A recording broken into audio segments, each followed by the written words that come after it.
Hello students, welcome to this lecture. Today we are discussing about Thomas Hobbes' theory of state and sovereignty.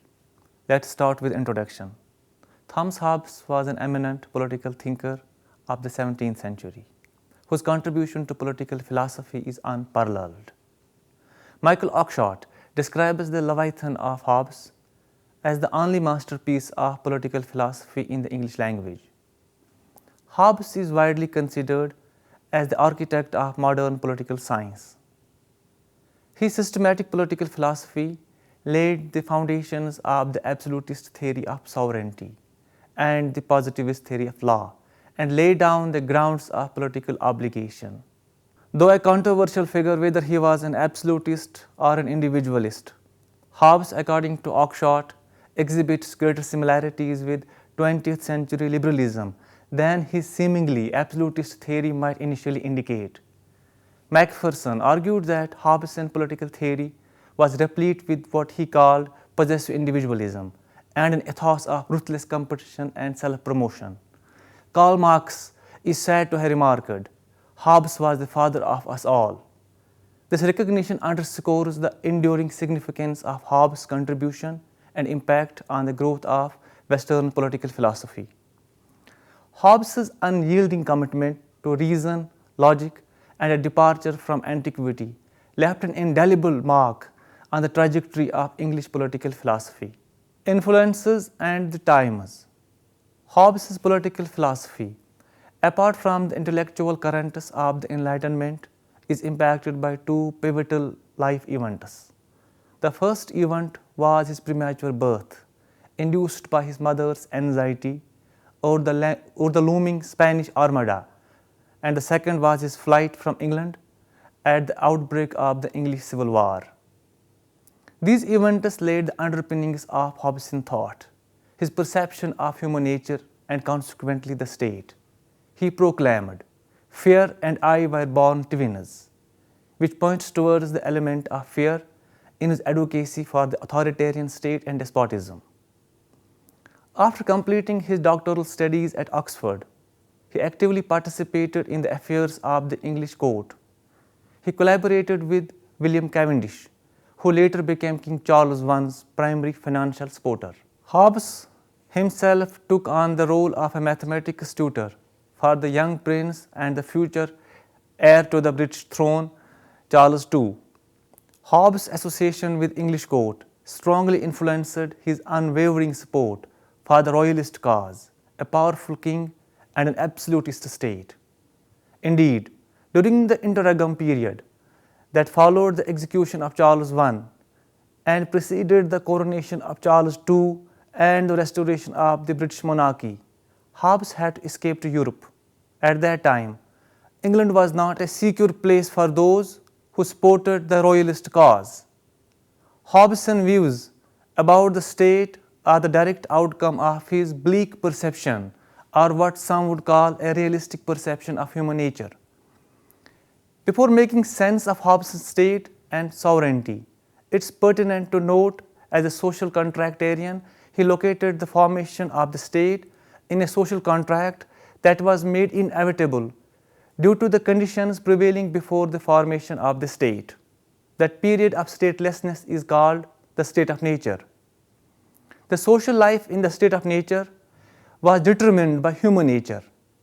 Hobbesian concept of state and sovereignty have a causal connection with his perception of human nature and the state of nature.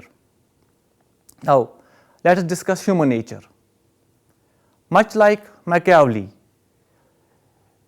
Hobbes saw individuals as isolated, egoistic, and self-interested, seeking society as a means to serve their ends. Pleasure and pain were the driving forces, leading individuals to pursue and maximize pleasures while avoiding pain. This pleasure-pain theory laid the foundations for utilitarians, notably Bentham, in the 18th century. Hobbes depicted individuals as in constant motion to satisfy desires, with success in attaining felicity being a perpetual pursuit. Appetites, insatiable in nature, spawned a continual cycle of desires. despite asserting that human actions were ultimately physically determined. Hobbes allowed room for voluntary change through reason. Reason, the distinguishing factor between humans and animals, involves both accumulated experience, that's prudence, and a mathematical understanding of concepts, that's reason. Hobbes introduced the concept of an arbiter or judge to resolve rational disagreements, emphasizing the necessity of order as a precondition for the development of human reason and culture. While not dismissing altruism, Hobbes linked good and evil to individual appetites and aversions, with self-preservation being a common desire. The need for an arbitrator, according to Hobbes, stemmed from barriers erected by natural passions, grounded in the instinct to value life above all else. Hobbes acknowledged various passions, with fear, particularly the fear of death and the quest for power, being prominent. He contended that life was an incessant pursuit of power, a prerequisite for felicity. The universal and restless desire for power, ceasing only in death, marked a key distinction from classical philosophers who viewed life beyond the pursuit of desire to seek power. In this perspective, life was viewed as a potential warfare, with individuals engaged in a constant rivalry for honor, riches, and authority. Hobbes challenged ancient and medieval notions of inherent goodness in human nature, thus positioning human existence as a perpetual struggle where life is fraught with potential conflicts.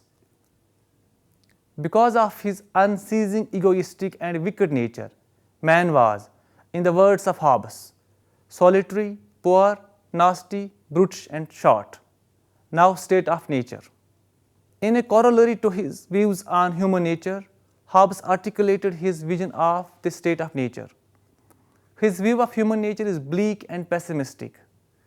Hobbes construed human relationships as characterized by mutual suspicion and inherent hostility.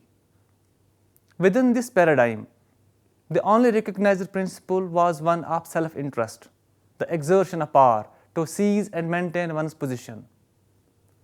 Hobbes vividly portrayed life in the state of nature as solitary, poor, nasty, brutish, and short, as humans were inherently driven by the desire for insatiable power and selfishness. In this state of lawlessness and statelessness, they would pursue their own interests at the cost of their fellow human beings. It would be might is right situation. The stronger would run roughshod over the weak and vulnerable. According to Hobbes, even the strongest individuals would be unable to guarantee security for themselves, for the weak would join forces against them before fighting with each other. The absence of law, government, and state would make life in the state of nature bereft of peace, harmony, and security. Essentially, in the absence of government to curb selfish impulses, maintaining order and stability would be unattainable. The absence of law, justice, and moral discernment prevailed.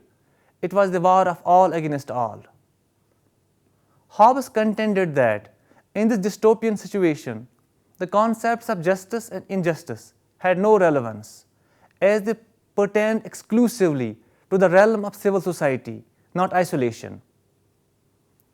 Hobbesian state of nature is reminiscent of Daniel Defoe's work, Robinson Crusoe, who encapsulates the Hobbesian vision of an atomistic and a social individual. According to Hobbes, society itself was not an innate construct. Rather, individuals required education to coexist within it.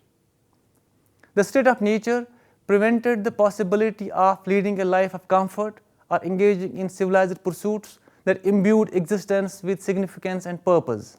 Man in the state of nature was therefore not only pre-political but also pre-social. According to Hobbes, the sense of civil and decent life came to man only after he came out from the state of nature by creating a state through a social contract.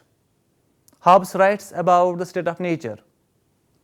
There is no place for industry because the fruit thereof is uncertain, and consequently no culture of the earth, no navigation, no use of the commodities that may be imported by sea, no commodious building, no instrument of moving such things as require much force, no knowledge of the face of earth, no account of time, no arts, no letters, no society, and which is worst of all, continual fear and danger of violent death, and the life of man solitary, poor, nasty, brutish, and short. Hobbes did not attribute the plight of man in the state of nature to notions of original sin or moral depravity. Instead, he pointed to the intrinsic power-seeking and egoistic human nature as the root cause. In this framework, individuals were architects of their own downfall. Hobbes did not articulate a literal chronicle of human social evolution. Rather, he posited that the prevailing conditions were a product of human agency. The state wielded authority over or suppressed innate instincts without fundamentally altering their essence. He argued that absence of faith or trust, rather than an inherent malevolence, was the principal cause of human misery in the state of nature.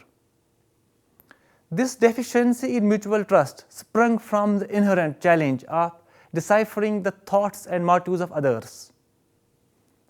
It's important to note that the state of nature is a hypothetical situation, not a historical reality used by Hobbes to imagine life without a state and to envision the grounds of political obligation. Now, Hobbes' view on state. According to Hobbes, fear and self-interest emerge as the twin forces that motivate human behavior for violence and domination.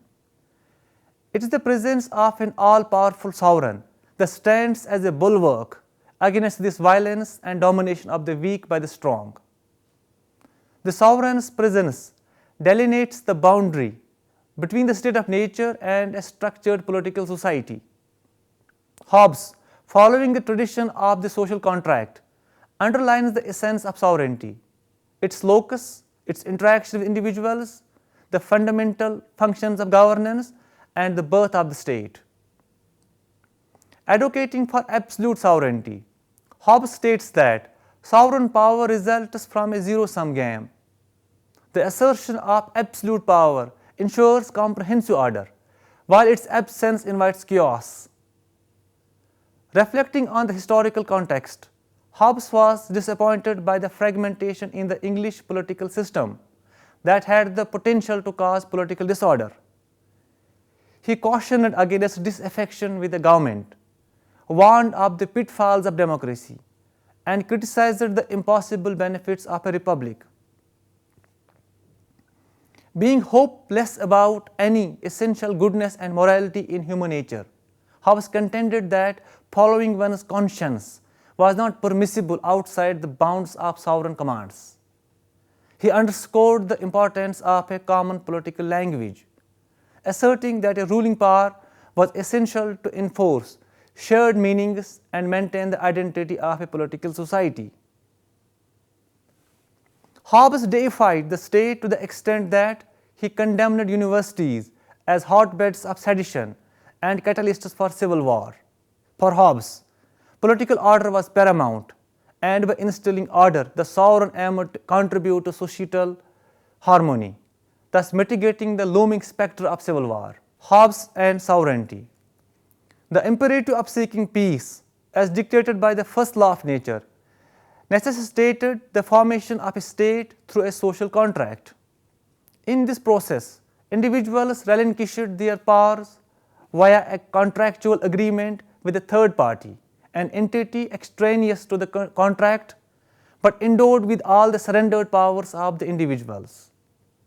The formation of a commonwealth occurred when a multitude of individuals coalesced into a singular entity. Each person declared to others, quote, "I authorize and give my right of governing myself to this man or this assembly of men on this condition that thou give up thy right to him and authorize all his actions in like manner." End quote. After contextualizing his state of nature, Hobbes proceeds to discuss the formation of the state and the nature of sovereign. He calls Leviathan for its preponderant powers. Hobbes locates the transition from the chaotic state of nature to the establishment of a state in the human instinct of self-preservation and the urge to safeguard one's life and property.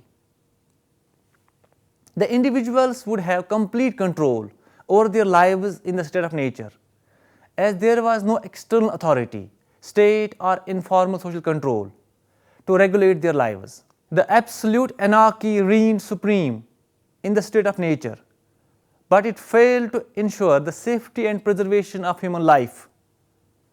The urge for self-preservation prompted each person to surrender their right to self-governance to a person or body of people who would ensure their safety and protection of regulated liberties. In the process of surrendering individual rights of self-governance to the Leviathan, an absolutely supreme authority, the sovereign, was born. Hence, to escape the perpetual state of fear and insecurity in the state of nature, individuals renounced their natural rights and through common consent established a sovereign to enforce the contract. The sovereign was not part of the social contract. He was the product of it. Therefore, people had no right to revoke the contract or revolt against the sovereign, except under extreme circumstances, when people's physical life was in direct threat. Since the sovereign is not a party to the contract, he is free from obligations. Hobbes writes, as individuals formed a contract with each other, not the sovereign, they remained under sovereign subjection. Subjects were duty bound to obey, considering the sovereign a result of their social contract. Unlike Jean Bodin, Hobbes establishes order and stability by making non-political entities such as the church, families and associations subservient to the sovereign authority. He asserted that law emerged solely from the sovereign's will, excluding the influence of social institutions. His idea of sovereignty was purely monastic, a tradition followed by the Augustinian school of jurisprudence after him. Hobbes elevated the sovereign above the law, challenging medieval legal doctrines. The sovereign held the right and duty to govern, protect civil society, restrict freedom of expression, control property, and resolve conflicts. The sovereign could make war and peace, appoint officials, determine religion, and regulate access to subversive literature. People had no appeal against the sovereign's will, as Hobbes opposed the division of sovereign authority advocated by pluralists. Hobbes insisted that law was derived solely from the sovereign's command, dismissing customs, traditions, and moralities beyond sovereign law. Private beliefs, seen as potential sources of sedition, were rejected in favor of unitary authority for political stability. He detailed the sovereign's rights and duties, covering governance, policy making, civil society protection, expression control, property regulation, conflict resolution, war and peace decisions, official appointments, honors conferment, religious determination, and subversive literature censorship. Subjects leaked recourse against the sovereign's will, and Hobbes strongly opposed the demands for divided sovereign authority. At a superficial level, it appears that the Hobbesian sovereign was absolutist before whom individuals were helpless and disempowered. However, he intended the construction of a common power by unifying diverse wills into one through a plurality of voices. This appointed one individual or assembly was to bear the collective personhood, with every member acknowledging them as the author of actions pertaining to common peace and safety. Two things make Hobbes more an individualist than an absolutist, that he appears at the superficial level. Number one, the sovereign takes birth out of a social contract in which free-willed individuals consent to his rule over them. Number 2. The sovereign is supposed to make the lives of people secure and meaningful.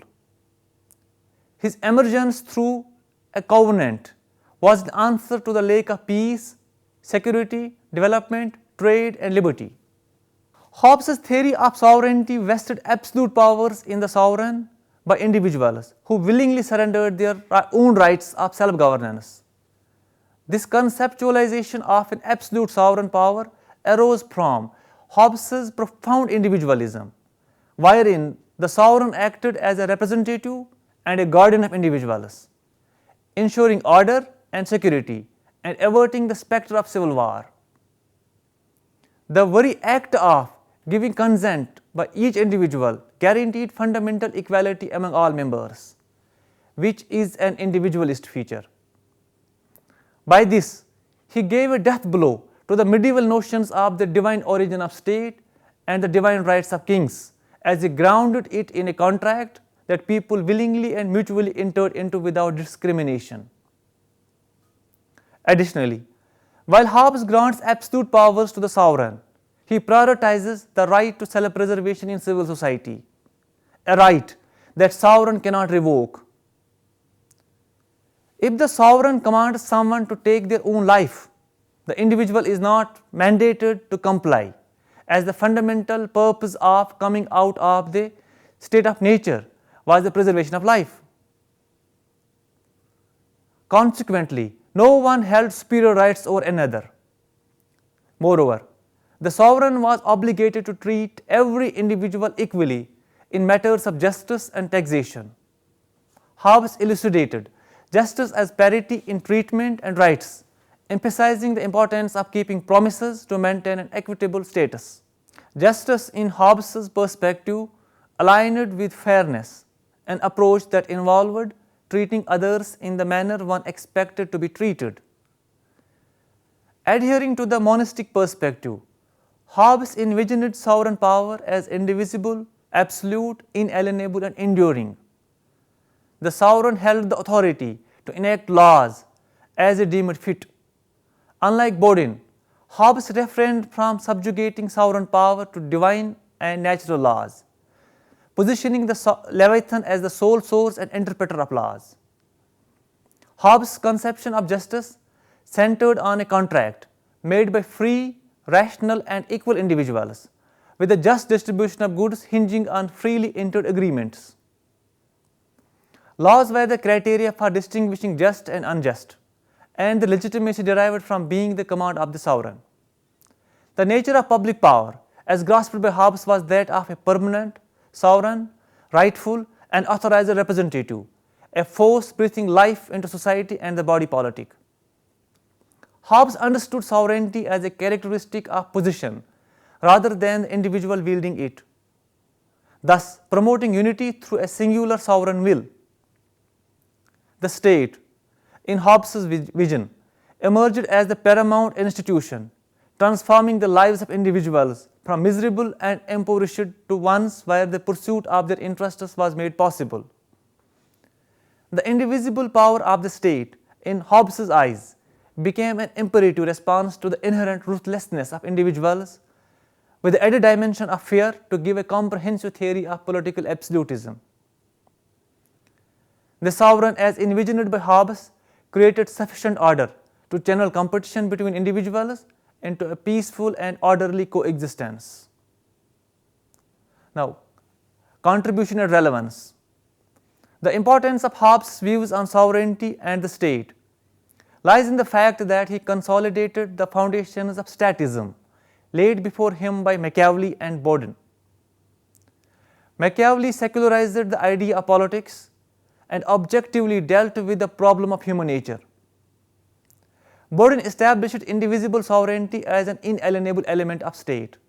Hobbes, with all his scientific temper and training, delineated the grounds of political obligation, that's consent of people and sovereign responsibility towards providing security and peaceful environment to the people. These concepts were groundbreaking, as they not only formed the bedrock of the social contract tradition in shaping modern states, but also challenged the notions of divine entitlement to power by kings. Instead, they elevated the people's active role to the very essence of a sovereign state existence. Hobbes' noteworthy contribution to the sovereignty discourse lies in his infusion of legitimacy into the authority of the sovereign. He argued that the sovereign was derived from the people's will, establishing a foundation for its legitimacy. Moreover, Hobbes emphasized that the sovereign's supreme authority found validation in its functional role, that's providing order, peace and security in lieu of preceding chaos and oppression. In this way, Hobbes elevated the sovereign beyond challenges, solidifying his authority on the dual pillars of popular will and functional necessity. With this, we come to the conclusion of today's lecture. Thank you for watching.